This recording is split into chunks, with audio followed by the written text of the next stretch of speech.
The Venezuelan crisis of 2019 was not random chaos. It was a calculated information warfare campaign, meticulously documented in public statements, social media records, and media confessions. Between February and March of 2019, the United States government deployed a sophisticated psychological operations strategy combining explicit public threats, coordinated media theatrics, and celebrity-driven propaganda to destabilize the Maduro government.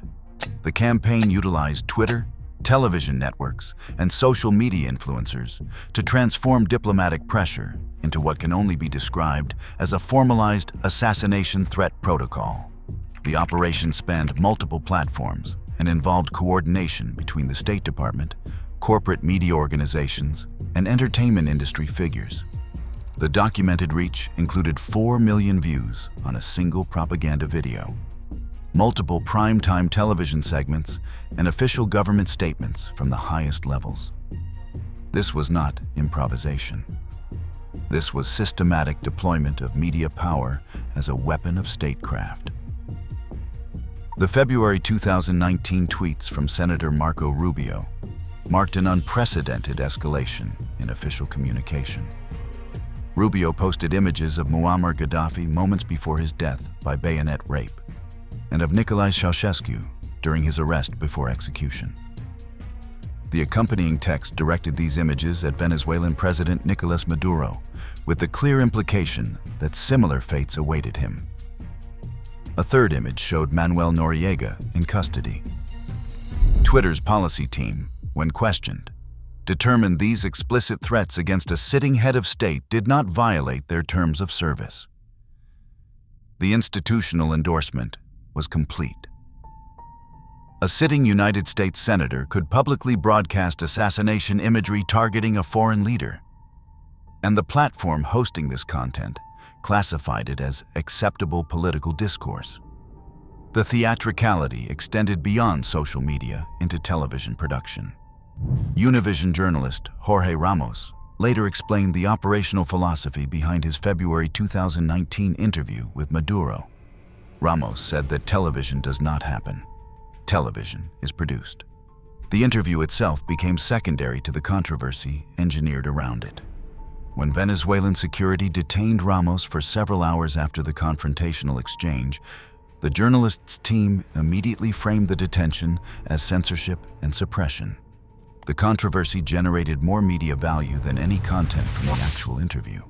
Ramos himself acknowledged this dynamic, noting that the detention created far more significant news than his reporting would have achieved otherwise. The British billionaire Richard Branson organized a concert on the Colombian side of the Venezuelan border, branded as humanitarian aid delivery. The event featured celebrity performers and was broadcast globally as a charity initiative. Multiple prominent musicians, including Roger Waters and Peter Gabriel, refused participation after investigating the event's actual purpose.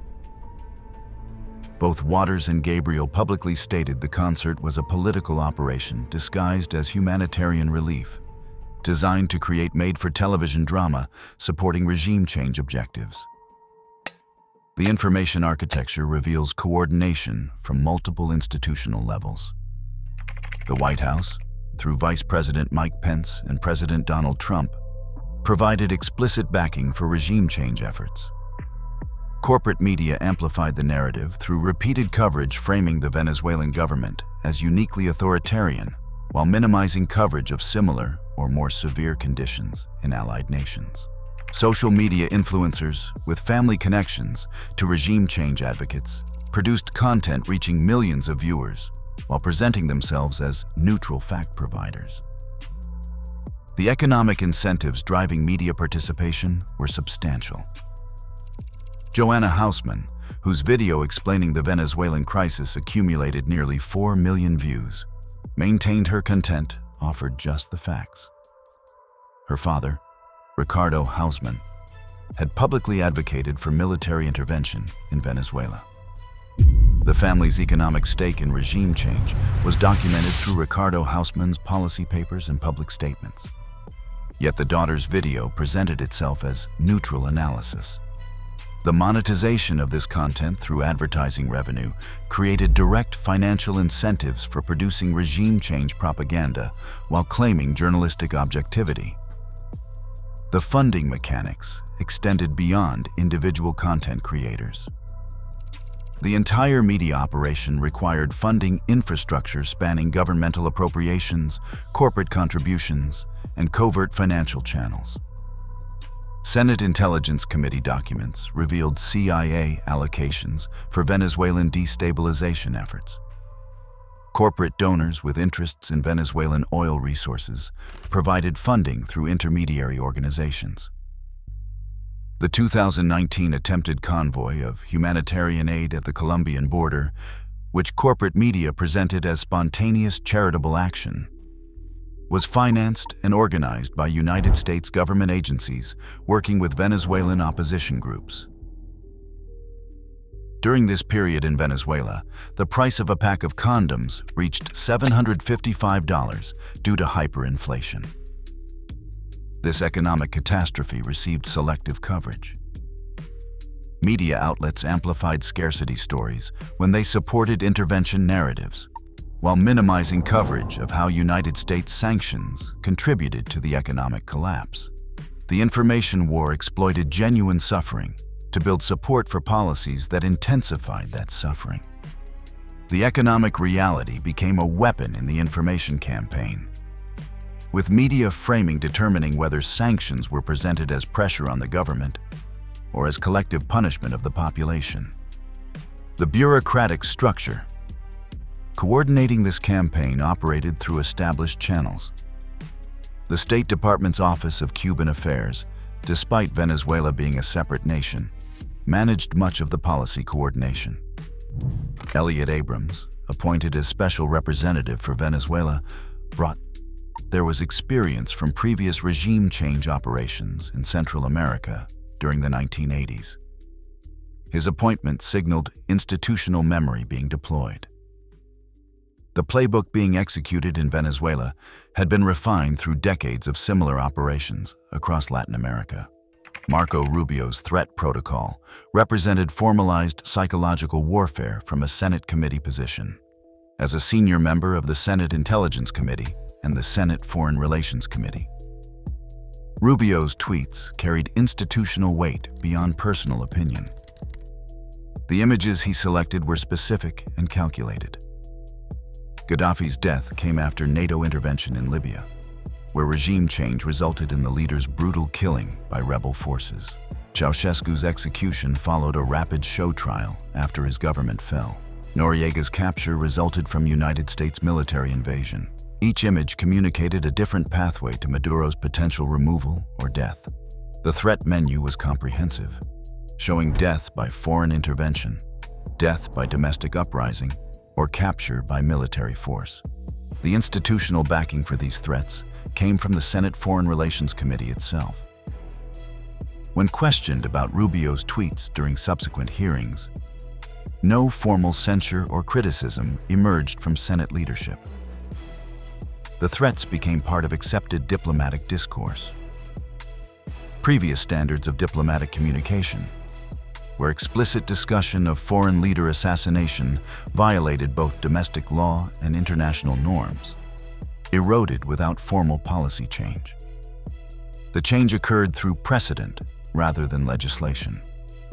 Corporate media treatment of Venezuelan opposition violence versus government response demonstrated systematic bias in coverage framing.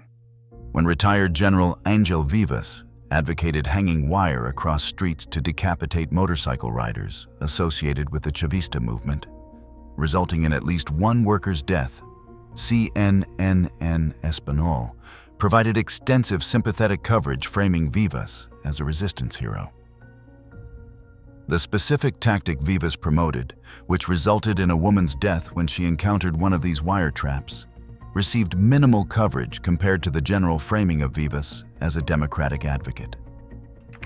CNN correspondent Jake Tapper posted photographs of Venezuelan military forces with accompanying text suggesting they were government troops firing on civilians. Subsequent analysis of the images revealed the troops were actually mutinying soldiers who had joined opposition forces. The correction, when eventually issued, received a fraction of the attention of the original false claim. The pattern repeated across multiple incidents, where initial inflammatory coverage supporting intervention narratives received prominent placement, while corrections appeared buried in later reporting. Jorge Ramos violated basic journalistic protocols during his Maduro interview in ways that revealed the operation's theatrical nature. After Maduro terminated the interview and left, Ramos continued speaking to the empty chair, delivering a monologue for cameras. This footage, showing Ramos addressing an invisible subject, became the promotional material for coverage of the detention. The journalistic principle that an interview requires a present subject was abandoned for dramatic effect. Television does not happen. Television is produced. The production required controversy more than content. The subsequent detention of Ramos and his crew lasted several hours before Venezuelan authorities released them and they departed the country. Ramos immediately framed the detention as evidence of authoritarian suppression. Venezuelan foreign ministry officials noted the detention followed Ramos entering the presidential palace with undeclared recording equipment and conducting an ambush interview without agreed parameters. The competing narratives revealed the information war's structure. Each side presented facts supporting predetermined conclusions. The media infrastructure amplifying these competing narratives was not asymmetric. Ramos had Univision, CNN, and the broader United States media apparatus. Venezuelan government responses reached primarily audiences already skeptical of United States narratives. The Aid Live concert, organized by Richard Branson, demonstrated how entertainment industry resources could be weaponized for regime change operations. The February 2019 event at the Colombian border featured major musical acts and was promoted as humanitarian response to Venezuelan suffering. The aid convoy that the concert supposedly supported never successfully entered Venezuela. Venezuelan border guards blocked the convoy, which included supplies, but also, according to later reports, weapons concealed among humanitarian goods. Roger Waters, founding member of Pink Floyd, published an open letter explaining his refusal to participate in the concert. Waters detailed how organizers presented the event as a political humanitarian relief, while the actual function was creating media spectacle supporting United States regime change policy. Peter Gabriel issued a similar statement, declining participation after researching the event's true nature.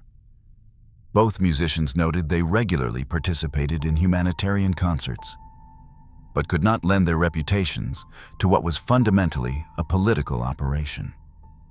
The concert proceeded with other performers. The media coverage focused on the spectacle of stadium performance and celebrity participation, rather than investigating the event's actual organization and funding.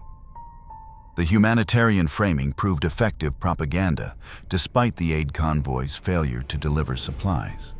The images of concert-goers and celebrities supporting Venezuelan people created emotional resonance more powerful than the operation's actual failure to achieve stated humanitarian objectives. The diplomatic immunity violation case of Alex Saab demonstrated. This section examines how far the operation extended beyond media spectacle into direct action against Venezuelan government functionaries. Saab, a Colombian businessman appointed as Venezuelan diplomatic envoy, was detained during a fuel stop in Cape Verde while traveling on a diplomatic passport. United States authorities had requested his detention and extradition on money laundering charges. The detention violated Vienna Convention protocols governing diplomatic immunity. Cape Verde, under pressure from the United States government, held Saab for over a year before extraditing him to Florida.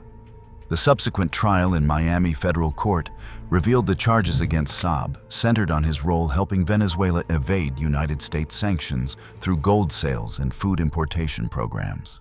The prosecution presented Saab's diplomatic appointment as fraudulent cover for criminal enterprise. The defense argued Saab was a legitimate diplomatic envoy conducting state business. making his detention and prosecution violations of international law. The legal proceedings exposed the strategy of criminalizing sanctions evasion as a method for disrupting a targeted government's ability to access international financial systems. The broader sanctions regime created the context that made Saab's operations necessary for the Venezuelan government. The United States Treasury Department's sanctions blocked Venezuelan access to international banking systems, froze government assets held in foreign accounts, and prohibited most commercial transactions with Venezuelan state enterprises. These sanctions, justified as pressure on the Maduro government, created a humanitarian crisis by preventing food and medicine imports even when Venezuela had funds to purchase them. The sanctions regime was itself a form of information warfare, with media coverage emphasizing government mismanagement while minimizing how external restrictions created the conditions being described as government failure. Joanna Hausmann's video titled "The Venezuela Crisis Explained" accumulated 3.8 million views, presenting itself as neutral educational content.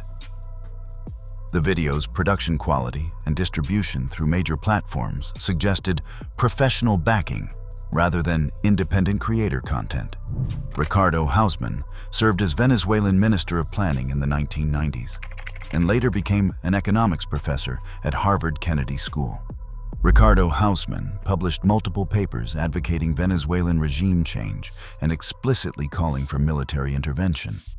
The daughter's video never disclosed this family connection or her father's advocacy for the exact policies her video's framing supported.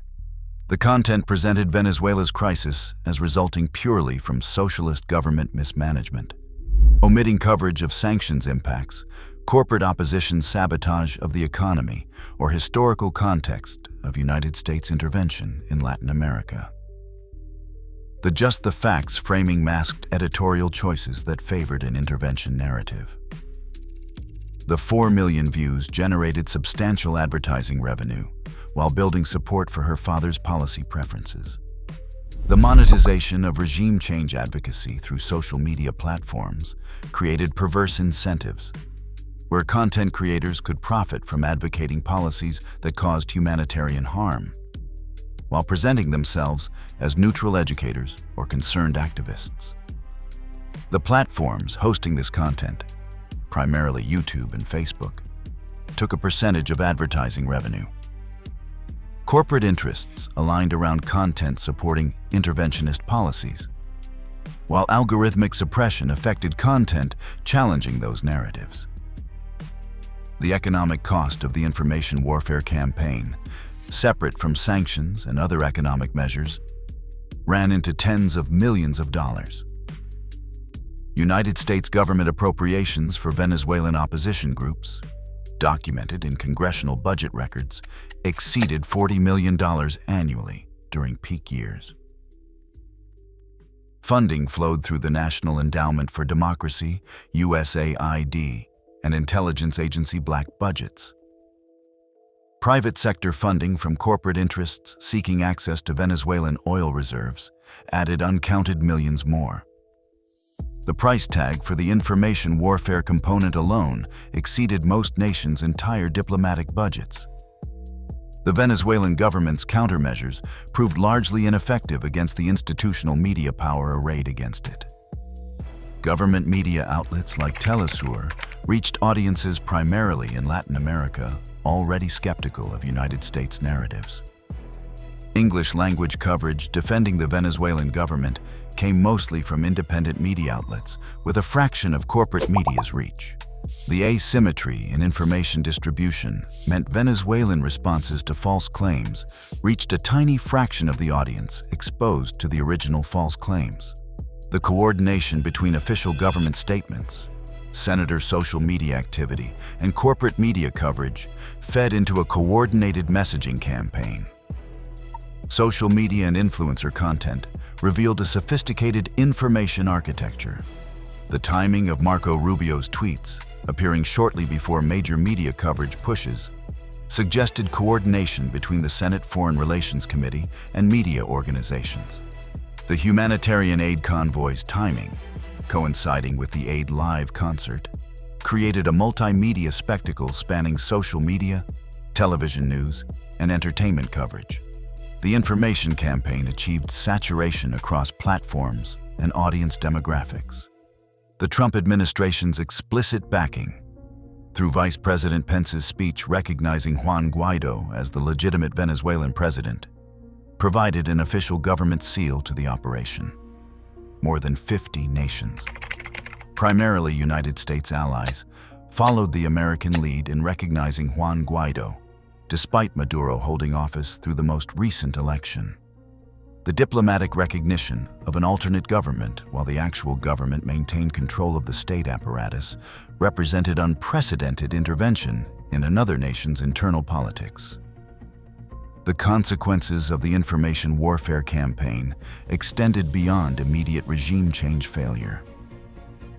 The Venezuelan government, facing a coordinated assault on its legitimacy through media channels and actual attempts at forcible removal, adopted an increasingly defensive posture, restricting press freedoms and opposition activities. The information warfare justified these restrictions in the government's view, while the restrictions themselves provided content for further information warfare, painting the government as authoritarian. The cycle reinforced itself. The broader implications of this campaign extend to understanding how modern hybrid warfare operates. Traditional military intervention carries costs in lives, money, and political capital. Information warfare attempts to achieve regime change at lower visible cost by undermining a target government's legitimacy, creating internal opposition, and building international support for more direct action if needed. The Venezuelan operation, despite failing to remove Maduro, demonstrated the toolkit available for future operations. The forensic record is comprehensive. Marco Rubio's tweets remain publicly accessible, documenting the explicit threat protocol. Jorge Ramos's statements about television being produced rather than happening are recorded in his own interviews discussing the Venezuela operation. Joanna Hausmann's video and her father's policy papers create a documentary trail connecting monetized propaganda to regime change advocacy. The Aid Live concert's organization and funding sources have been investigated and documented. Alex Saab's diplomatic credentials and the legal arguments around his detention are court records. The sanctions regime is openly published. United States policy. Every element of the information warfare campaign exists in the documentary record, not as speculation or theory, but as documented fact. The operation reveals modern regime change methodology. Direct military invasion, like Iraq,